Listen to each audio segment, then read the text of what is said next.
Whiskey Yankee straight into Bravo Taxiway and to 1183 in holding.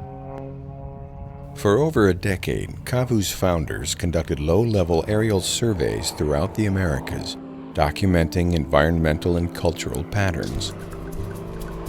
These overflights provided passengers with an objectivity otherwise impossible from a sea-level perspective. They also provided the backdrop for the CAVU of today. And it was through these overflights, some with conservationists, geologists, and anthropologists, others with government officials, members of the media, and local indigenous leaders, that the importance of documenting the subjective viewpoints of these passengers became paramount, and CAVU was born. Those condos back there, they're probably going to have sand in their lower floors in 5 to 10 years at the rate they're eroding. But someone built the house here anyway. I don't quite understand that.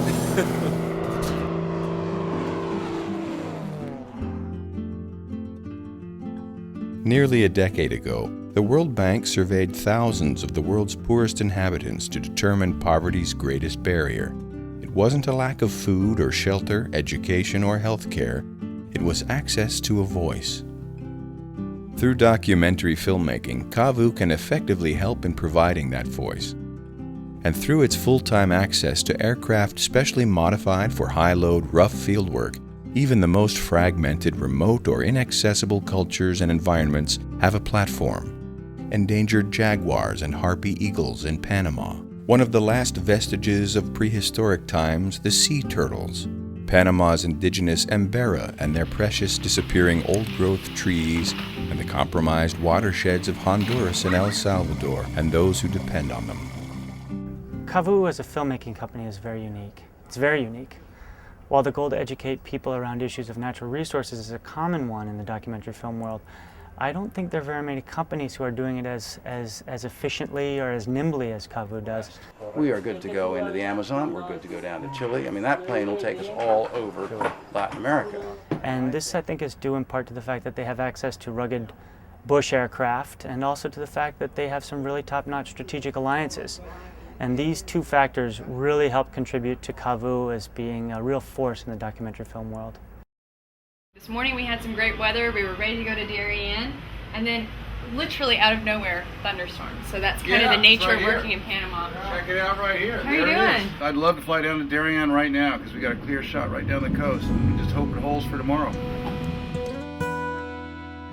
Each CAVU film project must meet an established criteria before being considered for production.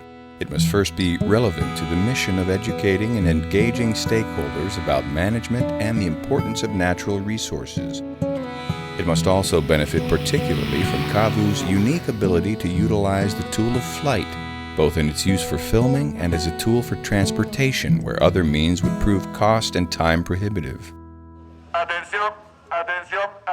Last, each project must have relevance at the local level. Public screenings throughout communities where filming has taken place, as well as in communities facing similar issues, are an implicit part of the film release process. The screenings allow people to come together and share in a common struggle. And for the subjects of these films, community leaders, farmers, local government officials, women and children, there is no better inspiration than the knowledge that they not only have access to a voice, but also to an audience.